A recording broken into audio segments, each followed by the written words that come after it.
Are you struggling to find a job despite the booming job market statistics? You're not alone. It feels like it's really hard to find a job, but we've got the president out saying we've got the hottest job market we've had in forever. We have 3.7% unemployment, which doesn't sound like a lot. So why does it feel so hard to find a job? My name is Jason Roberts. I'm a recruiter. I've been a recruiter for over 25 years, and I think I can help you crack this code. So stay tuned.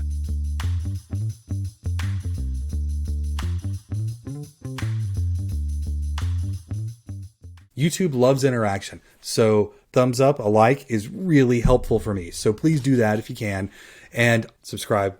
Let's do this. So we have data from December. And here's what the job market says. The job market says that unemployment is at 3.7%. It's held at 3.7% from November and into December. And what that means is that it's pretty low unemployment in real life. And in fact, we added jobs to the economy. So there's 157,232 jobs added to the economy in December. And that's more than we did last December. It's 3,000 more than we added last December.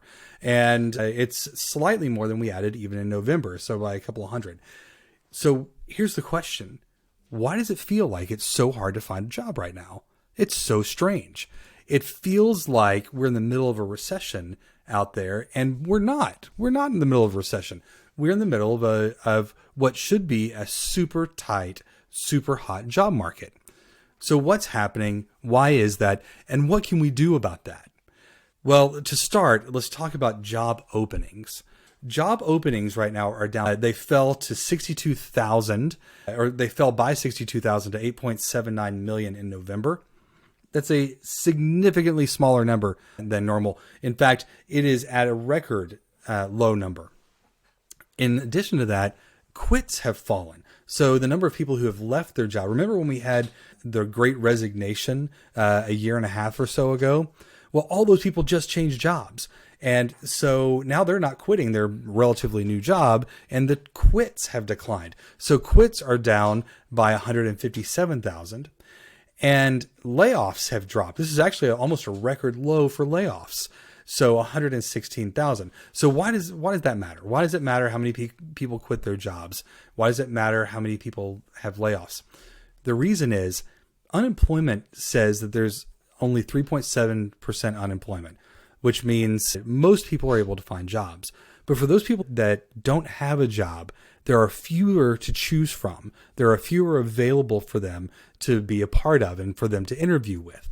So what's happening is companies fill jobs for two reasons. They fill jobs for growth, which is frozen right now given our economic challenges. And they fill jobs to backfill. And the backfills happen when people quit.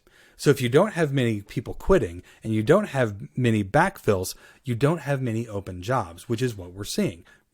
48% decrease, specifically in like software jobs and some other things like that. But a significantly smaller number of jobs across the board. I think the across the board number from Indeed was 22%. Significantly fewer jobs. And on top of that, you have people applying for jobs way more than they used to. So there's more competition for fewer job openings, even though the job market says that it's good. Like I get super annoyed because I deal with the job market every single day. I get super annoyed with the president coming out saying how good things are when it just doesn't feel that great. On top of that, you've got Wall Street freaking out because we added too many jobs. They're worried that we're adding too many jobs and that it will continue inflation. And if we continue inflation, they won't get the rate cut that they're expecting to get here coming up. And everybody was really hoping for a rate cut because the rate cut ultimately leads to this soft landing economically. It's a whole mess. What's interesting to me is that even though there's people saying, oh, well, we want to add more jobs, we want to find more jobs, there's sort of an underlying thing where economically they're like, but don't add too many jobs because that would be bad. And I think that's probably not okay. Seems like a really crazy place to be. So what do you do in the midst of this chaos? If you're looking for a job, if you need a job, what do you do? Like, how do you find a job in the best possible way? I've got a few tips for you and a quick trick that might help you feel a little bit better about the massive number of people applying for every job that you see. So that's probably what I'll address first.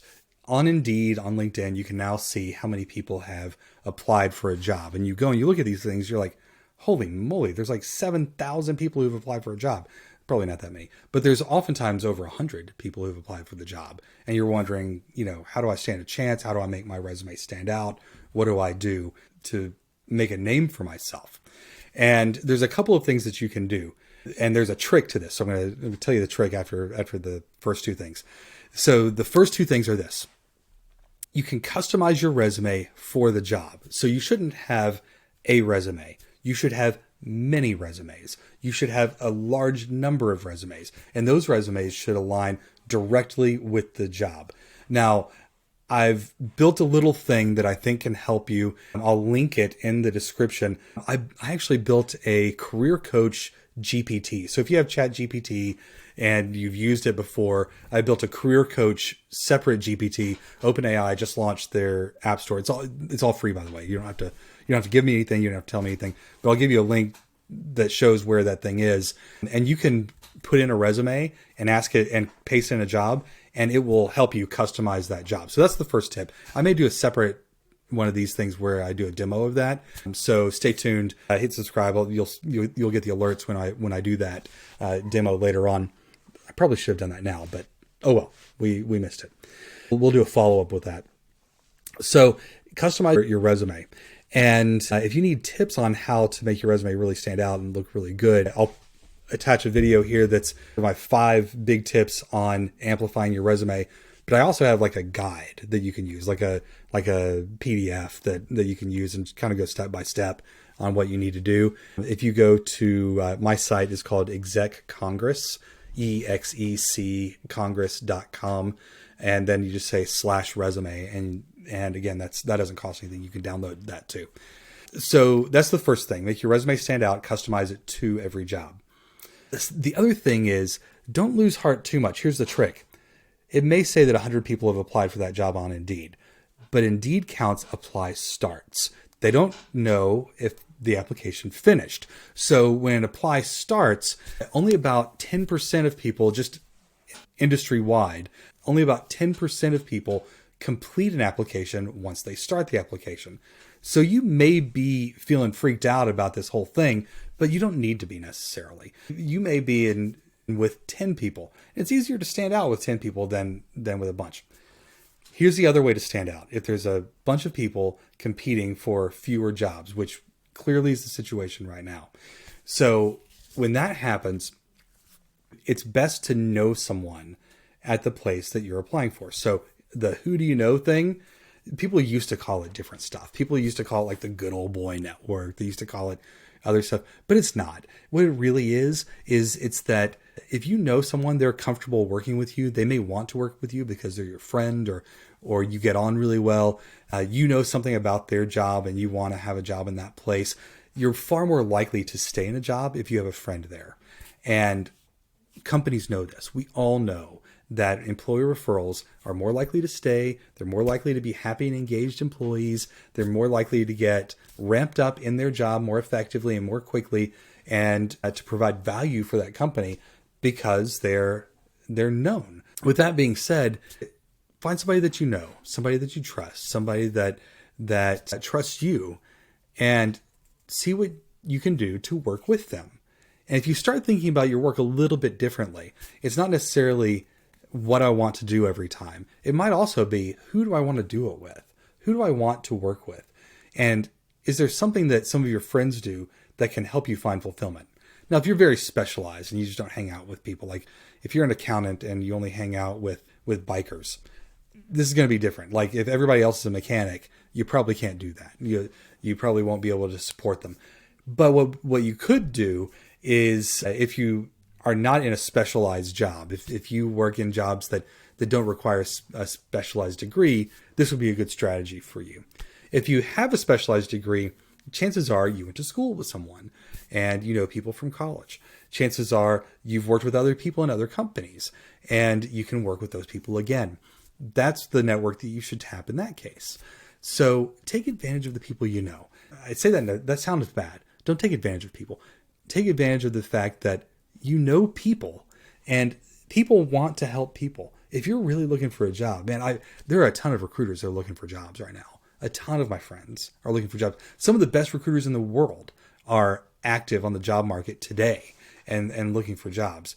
And I do everything in my power to help the people that I know to find a job. And you know why? Because people like people. People try to help people whenever they can, and they should. So take advantage of that. Know that we're all in this together. The people who know you and that love you, they're in it with you. They want to help you if they can. So reach out to them. See what they've got. I know it feels weird. It feels like you're imposing or something. I don't know. But I've felt it before too. But it's not. It's completely natural. And we'd much rather work with you, the person that we know, than with a total stranger. So those are a couple of the big tricks, the resume thing and then the networking thing. I'm telling you, the networking thing is gold. If you figure out how to shift your mindset to who you want to work with, that is everything. It makes work so much better. Whoever you want to work with, find a way to do that and work with them. All right. Good luck in your job search. Just know, I know that you clicked on this because you feel like finding a job is hard. You're not wrong. You're absolutely right. No matter, even if people are talking about how hot the economy is, finding a job for people that don't have jobs right now is surprisingly hard. You're not crazy. It's completely true. Just know that you will land. Everybody ultimately does. You will land. You'll find that thing. I promise you. And this too shall pass. You'll look back on this as a pretty tough time, but a time that you got through. And I know you can do it. Don't lose heart. Keep applying for jobs. Persistence is the trick. You got to keep applying. You got to keep customizing those resumes. You got to keep going. But persistence is the trick. Don't apply for a bunch of jobs and say, oh, I applied for 300 and just sit and wait. No, apply every day. Just make it, you're a machine. Every single day you apply for jobs and you keep that machine running until you reach the goal of an accepted offer. I wouldn't even quit if I'm interviewing. Like, keep going until you reach the goal of an accepted offer. All right. Best of luck in your job search. See you next time.